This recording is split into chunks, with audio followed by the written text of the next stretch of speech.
सरल श्रीमद् भगवद गीता। गीता चिंतन और बोध। लेखक रामचंद्र जोरवर, दार्शनिक सिद्ध साधक। अध्याय 16, दैवसुर संपद विभाग योग। कुल श्लोक 24। भाग 67। श्लोक 21 से 24 तक शास्त्र विरुद्ध कर्म करने की प्रेरणा तथा शास्त्रों के अनुसार आचरण करने की प्रेरणा। श्लोक 21 अध्याय 16। त्रिविध नरकस्येदम द्वारा नाशन मात्मन। काम, क्रोधस तथा लोभस्तस्मादेतत्त्रयम् त्यजेत। विषय, काम, क्रोध और लोभ के तीन मार्ग। अनुवाद, काम, क्रोध और लोभ ये नरक के तीन द्वार हैं जो आत्मा को नष्ट करते हैं अर्थात नीचे ले जाते हैं। इसलिए तीनों का त्याग कर देना चाहिए। चिंतन, काम, क्रोध और लोभ के विकार जीवन के आचरण में कुछ हद तक उपयोगी होते हैं, लेकिन अगर उनका ठीक से उपयोग नहीं किया जाता है, हड़प लिया जाता है, तो वे हमारे खिलाफ हो जाते हैं, हमें मार डालते हैं। वे हमें अज्ञानता में डुबो देते हैं। काम मनुष्य का इतना भयानक शत्रु है कि एक सीमा से अधिक मनुष्य इसे सहन नहीं कर सकता। यह आपके सुखी, संतुष्ट जीवन को पूरी तरह से नष्ट कर देता है। ऐश रंगोली की जाती है। वंचितों को सबसे जघन्य अपराध करते देखा जाता है। अनैतिक यौन संबंध। पहले तो उन्हें यह अच्छा लगता है, लेकिन तब सामाजिक प्रतिष्ठा बनती है, लोग नाम रखने लगते हैं। ये अनैतिक बातें जनता की नजरों से नहीं बचती। इसके अलावा जब उनमें से एक का दिल भर जाता है तो वह दूसरे से नफरत करने लगता है। नफरत की हद हो जाती है। इन लोगों में परिवार की कोई इज्जत नहीं होती है। आपका साथी धोखा खा गया है, तब पत्नी को पता चलता है कि घर में बहस, नफरत की आग भड़क उठी है। यह एक दूसरे को मार भी सकते हैं। बच्चे हो तो उनका जीवन भी दांव पर लग जाता है, बुरा हाल हो जाता है। माता पिता के पाप का फल निर्दोष को भी मिलता है। लोग उनसे जुड़ने को तैयार नहीं हैं। एक व्यक्ति के शरीर में एक भी खराबी कई लोगों का जीवन बर्बाद कर सकती है, लेकिन लोगों को उनकी शिथिलता की चकाचौंध भरी भयावहता का एहसास नहीं है। ये कामी, पाश्विक पुरुष अनेक जन्मों के नष्ट हो जाने पर भी नहीं सुधरते। इसलिए भगवान ने इसे आत्मा को नष्ट करने वाला नरक का द्वार कहा। आज के समाज की हकीकत देखें तो संपन्न और स्वाभिमानी लोग भी इस शिथिलता को दूर नहीं कर सकते। इसलिए यदि उनके द्वारा बहुत से अच्छे कर्म किए गए तो वे सभी कर्म व्यर्थ हो जाते हैं। जैसे जैसे उनका मन उस काम विकार में अटकता जाता है, वैसे वैसे वे और कोई पुण्य कर्म नहीं करना चाहते। धन के बाद इस संसार में अधिकांश अपराधों और हत्याओं का कारण शिथिलता ही है। रिश्तों और इंसानियत को मान्यता नहीं देता। यह बलात्कार की ओर ले जाता है। एक पल में सबसे घिनौना काम करने को मजबूर। इसलिए यदि हम संसार को अपने माता पिता, भाई बहनों, देवी देवताओं की दृष्टि से देखें तो हम अपने विकृत कार्यों को मौके पर ही रोक सकेंगे। इसके बाद इसी काम का दूसरा भाई क्रोध उसे खूब नुकसान पहुंचाता है। क्रोध के कई कारण होते हैं। विरोध, मान, प्रतिष्ठा, अहंकार इसके प्रमुख और मुख्य कारण हैं। जब हम संसार में किसी दूसरे व्यक्ति के साथ बहुत सीधी भावना से व्यवहार करते हैं, फिर भी यदि वह उस भावना का सम्मान न करते हुए उसके विपरीत व्यवहार करने लगे तो हमारे हृदय में क्रोध उत्पन्न होता है और वहां तर्क की चिंगारी पैदा हो जाती है। कामी लोगों की कार्य नीति में यदि विघ्न पड़ता है तो यह क्रोध और रोष भी उत्पन्न करता है। किसी के मान सम्मान का अपमान करने पर भी क्रोध उत्पन्न होता है। अहंकार पर चोट लगने पर क्रोध और घृणा की भावनाएं पैदा होती हैं। तीक्ष्ण गुणों वाले भोजन का निरंतर सेवन भी क्रोध का मूल कारण है। अक्सर हम इसे नोटिस नहीं करते हैं। इसलिए सादा खाना खाने की आदत डालनी चाहिए। मिर्च जैसे बहुत गर्म पदार्थ दिमाग में चले जाते हैं, इसे अपने कब्जे में लें। बहुत तीखा खाना खाने से बचें। किसी से वाद विवाद करने से बचें। क्रोध को निगलना सीखें क्योंकि इससे आपको बहुत दुख होता है। संपत्ति कुर्क हो सकती है, हत्याएं हो सकती हैं, लोग पराया हो सकते हैं। एक ही क्रोध, गुस्सा हमें कई तरह से नुकसान पहुंचाता है। अतः उसे धैर्यपूर्वक वश में करें। भगवान का सहारा लो, उनके नाम का स्मरण करो और क्रोध और घृणा के कारण को भूलने का प्रयास करो। जो लोग जानबूझकर हमें गुस्सा दिलाने की कोशिश करते हैं, उनसे दूर रहना चाहिए, अपने रिश्ते तोड़ लेने चाहिए। वे सामने न आए इसका ध्यान रखा जाना चाहिए। उन्हें अपने पैरों पर रहने दो, उनके पास मत जाओ। यदि हमारा अहंकार हमें शांत बैठने की अनुमति नहीं देता है तो हमें दूर चले जाना चाहिए। अपने मन को दूसरे काम, शौक में लगाएं। समय उस पर एक जालिम दवा है। समय के साथ सारी खट्टी मीठी यादें मिट जाती हैं और गुस्सा जड़ से खत्म हो जाता है। भगवान ने यहाँ तीसरे लोभ का वर्णन किया है। यह काम क्रोध की तरह लोभ भी करता है। इसे ही हम आसक्ति कहते हैं। मन में हमेशा स्वार्थ भाव, विकार पैदा किया जाता है कि संसार में जो अच्छा है वह हमारे पास हो। कई लोग अपनों की और दूसरों को अपनों की चाहत से घिरे रहते हैं। वह उससे अपनी रक्षा नहीं कर सकता। इसके लिए कई धोखे और झूठ का सहारा लिया जाता है। समय समय पर चोरी करने की प्रवृत्ति भी होती है। हमें इस लालची रवैये से सावधान रहना चाहिए। जब संसार में हमारे इस दोष की बात आती है तो हमारी सारी प्रतिष्ठा धूल में मिल जाती है। एक भ्रष्ट जीवन जीते हुए भ्रष्टाचार की जड़ें लालच की भावना में हैं। इसलिए उस स्थिति में स्वयं को सुखी और संतुष्ट समझना सीखना चाहिए। भगवान ने हमें जो कुछ भी दिया है, भगवान ने हमें बहुतायत से दिया है। इसलिए भगवान ने इन 3 दोषों का बहुत ही संक्षिप्त और सटीक शब्दों में वर्णन किया है। काम, क्रोध और लोभ ये 3 नरक के द्वार हैं जो आत्मा को नष्ट करते हैं अर्थात नीचे ले जाते हैं। इसलिए तीनों का त्याग कर देना चाहिए। बोध, हम अपने विकारों के घोड़ों को अपने हाथों से चलाते हैं। उनकी लगाम हमारे ही हाथ में है। प्रकृति से मनुष्य को अनेक विकार प्राप्त होते हैं। इनका सही इस्तेमाल करना चाहिए। नमक मिर्च कम मात्रा में खाने पर ही मीठा लगता है, लेकिन अगर इनकी अधिकता हो जाए तो शरीर सुस्त पड़ जाता है और जीवन पर संकट आ जाता है। इसलिए यदि इन 3 कर्मों काम, क्रोध और लोभ जो कि दोषों के जनक हैं, को यदि उचित समय पर संयमित कर दिया जाए तो उनमें सुख और संतुष्टि होती है। लेकिन अगर उन्हें छोड़ दिया जाता है तो वे खुद को मार डालते हैं, हमें नष्ट कर देते हैं। कोई बाहरी शत्रुओं को बर्दाश्त कर सकता है लेकिन अपने भीतर छिपे इन दुष्ट शत्रुओं को कभी बर्दाश्त नहीं कर सकता। उन्हें नजरबंद रखा जाना चाहिए। श्लोक 22 अध्याय 16। एतर्विमुक्त कौन्तेय तमोद्वारस्त्रिभिर्न आश्रित्यात्मन श्रेयस्ततो याति परागतिम। विषय श्रेय साधन द्वारा परम गति की प्राप्ति। अनुवाद, हे अर्जुन, नरक के इन तीनों द्वारों से मुक्त मनुष्य कल्याण का आचरण करता है। वह परम गति को प्राप्त होता है, अर्थात मुझको प्राप्त हो जाता है। चिंतन, काम, क्रोध और लोभ ऐसी कुप्रवृत्तियां हैं जो पाप की ओर ले जाती हैं और नरक की ओर ले जाती हैं अर्थात शूद्र, नीच, दरिद्र, तुच्छ जीवन को चिंतन से वश में किया जा सकता है। यदि हम एक सुखी, समृद्ध और संतुष्ट जीवन जीना चाहते हैं तो हमें इन 3 विकारों को दूर करने में सक्षम होना चाहिए। इससे कोई फर्क नहीं पड़ता कि आप इस दुनिया में और कुछ नहीं सीखते हैं, लेकिन हम सभी को यह सीखना चाहिए कि हमारे जीवन को बर्बाद करने वाले इन विकारों से कैसे छुटकारा पाया जाए। इसके बिना हमारे चरित्र का विकास नहीं होगा, हमारे आचरण में सुधार नहीं आएगा। परमेश्वर निरंतर ऐसे जीवन की ओर संकेत कर रहा है जो इस मार्ग पर चलता है। वे कहते रहते हैं कि ईश्वर का मार्ग जीवन में स्वास्थ्य और संतुष्टि पैदा करने का मार्ग है। परमात्मा स्वयंभू है, उसे इस संसार में, इस ब्रह्मांड में किसी चीज का अभाव नहीं है। वह हर चीज का धनी है। इस ब्रह्मांड में मौजूद हर चीज उसी की है। हम पाप का मार्ग छोड़कर पुण्य के मार्ग पर चले या न चले, उस परमात्मा को कोई फर्क नहीं पड़ता।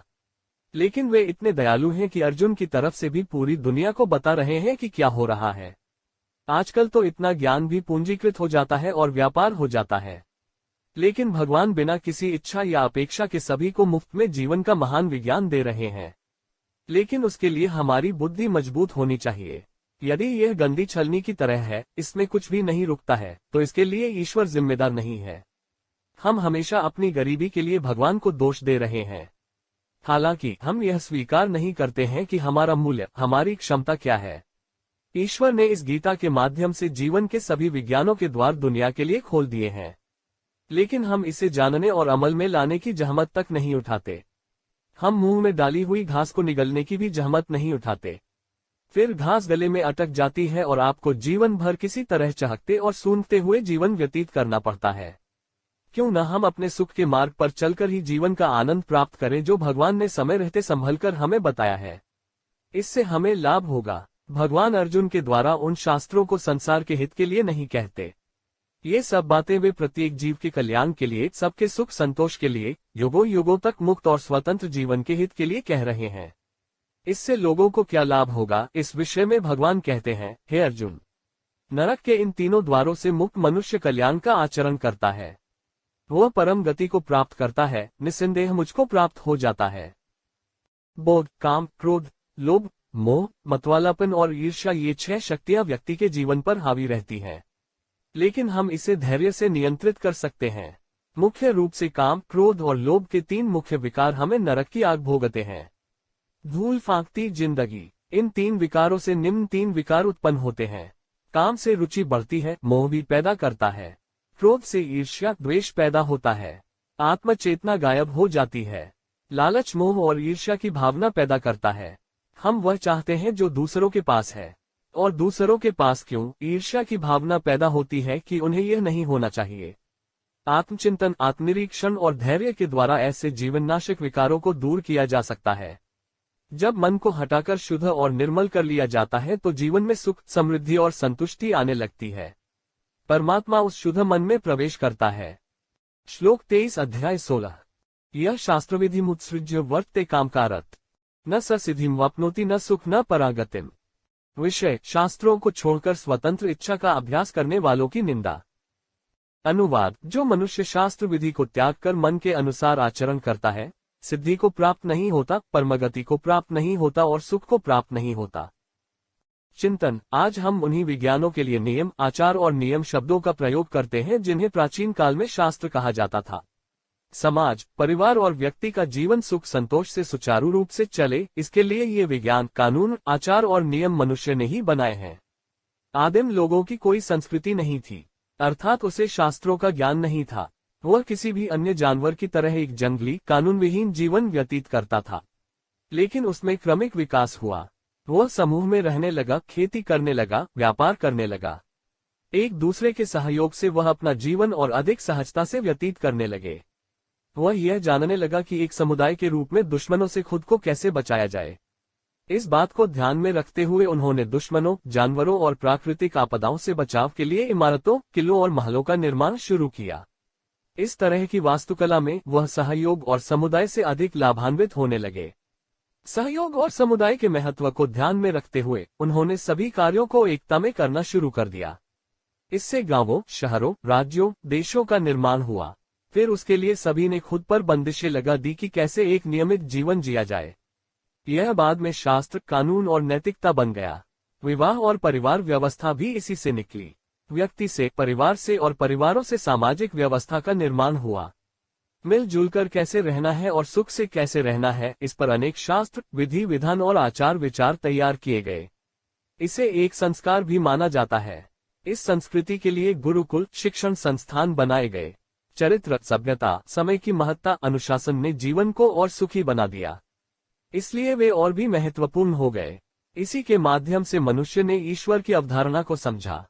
कई प्रयोगों के बाद भी वह यह नहीं समझ पाए कि इस संसार का, इस ब्रह्मांड का नियंत्रण हम जैसी ही किसी गहन शक्ति के हाथ में है। फिर वह उस परमेश्वर को, उस संसार के शासक को खोजने लगा। उस अज्ञात ईश्वर की करुणा, भक्ति और आराधना। वह उनका नाम जप, भजन, कीर्तन करने लगा। उसे प्रसन्न करने के लिए वह होम हवन, यज्ञ करने लगा। इसकी खोज करते करते वह अंतरिक्ष में मौजूद विशाल ब्रह्मांड यानी ब्रह्मांड की खोज करने लगा। उन्होंने स्वयं देखा कि न केवल यह पृथ्वी और इस पर जीवन रूपों का अस्तित्व है, बल्कि हमारी पृथ्वी की तरह अंतरिक्ष में भी कई ग्रह और तारे मौजूद हैं। अपनी खुद की क्षुद्रता उन्होंने अपने शोध के माध्यम से महसूस की।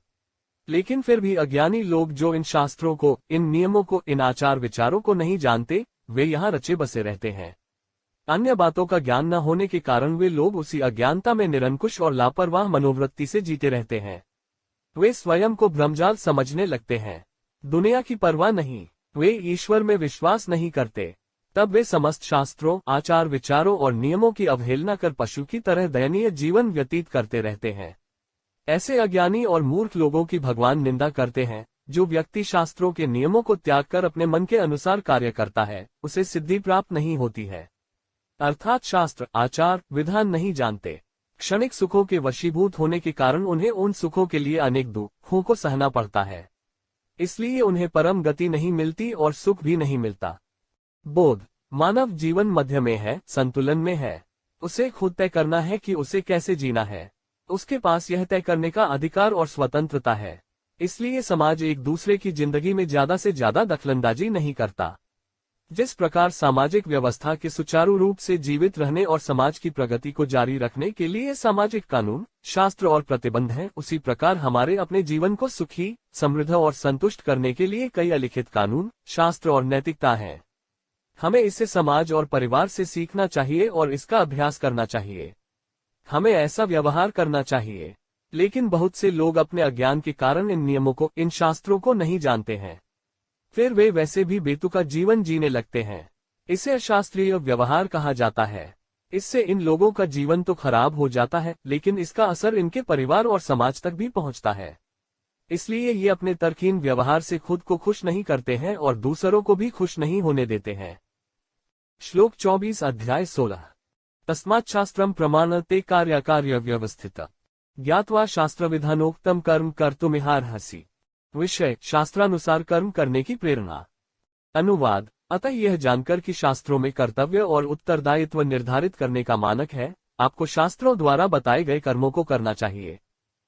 चिंतन हमारे जीवन में आचार विधान संस्कार शास्त्र हमारे जीवन को सुगम बनाते हैं, सुखी और समृद्ध बनाता है। इसलिए हमें इन परंपराओं कानूनों नैतिकता और संस्कारों का पालन करना चाहिए। अपने हाथों से अच्छा व्यवहार और आचरण करने के लिए हमें इन सभी अच्छे संस्कारों को प्राप्त करना चाहिए।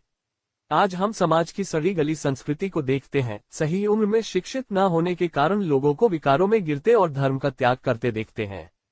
उन्हें धोखा देना झूठ बोलना धोखा देना अपने माता पिता से ही सिखाया जाता है। तब उन्हें यकीन हो जाता है कि इस तरह के शैतानी बुरे तरीकों से जीने उस तरह का बर्ताव करने का मतलब है एक खुशहाल जीवन। लेकिन ये नकारात्मक झूठी शिक्षाएं समाज में काम नहीं करती। वे नकली सिक्कों की तरह हैं। वे अवमूल्यित मुद्राओं के समान हैं। दुनिया उनकी परवाह नहीं करती और दुनिया ऐसे झूठे व्यवहार करने वालों को महत्व नहीं देती है। लेकिन बहुत से लोगों को इस बात का एहसास नहीं होता है। वे अपने झूठ के लंगड़े घोड़ों को संसार में धकेलते रहते हैं। वे याचना भी करने लगते हैं, संसार के कोप का कारण बनते हैं, अनेक सुखों यातनाओं दुखों और कष्टों को सहते हुए भी अपनी आंखें नहीं खोलते। जिस दिन जिस क्षण से वे अपनी दुष्टता छल कपट का त्याग कर देते हैं, उसी क्षण से उनका उद्धार शुरू हो जाता है। यह मूल स्थिति में आने लगता है। लेकिन यदि वे स्वयं को बदले बिना अपने राक्षसी व्यवहार को जारी रखते हैं तो उनका पतन उसी गति से होना निश्चित है। इसलिए भगवान अर्जुन को दोनों के बीच का अंतर बताते हैं और उन्हें ऐसी दुष्ट प्रवृत्तियों से सावधान रहने की सलाह देते हैं। भगवान कहते हैं, इसलिए यह जानकर कि कर्तव्यों और जिम्मेदारियों को व्यवस्थित करने में शास्त्र मानक है, आपको शास्त्रों द्वारा निर्धारित कर्मों को करना चाहिए। बोध यदि हम इस दुनिया में इस समाज में रहना चाहते हैं तो हमें इस दुनिया और इस समाज द्वारा निर्धारित नैतिकता का पालन करना चाहिए। तभी हम इस समाज में खुशी से रह सकते हैं। लेकिन अगर हम इस समाज की नैतिकता और कानूनों का उल्लंघन करते हैं तो समाज हमें स्वीकार नहीं करेगा। अलग अलग समाजों के अलग अलग शास्त्र और आचार हैं। विभिन्न देशों और क्षेत्रों की नैतिकता और कानून अलग अलग हैं। जब हम उस समाज में रहते हैं या किसी दूसरे देश में जाते हैं तो हमें वहां के लोगों के आचार शास्त्रों और कानूनों का सख्ती से पालन करना चाहिए। तभी हम उनमें उनके हो सकते हैं, नहीं तो वह समाज या वह प्रांत हमें अपने बीच नहीं रहने देगा। हमें इन सभी कर्मों को सही उम्र में प्राप्त करना चाहिए। उसको कहते हैं सच्चा संस्कार, उसको कहते हैं सच्ची शिक्षा। अभी तक हमें 16वें अध्याय के श्लोक 21 से 24 तक शास्त्र विरुद्ध आचरण करने की प्रेरणा और शास्त्रों के अनुसार आचरण करने का विषय बताया गया। इसके साथ ही श्रीमद् भगवद गीता का दैवासुर संपद विभाग योग नाम का 16वां अध्याय भी यही पूरा हुआ है। श्री कृष्णार्पण मस्तु।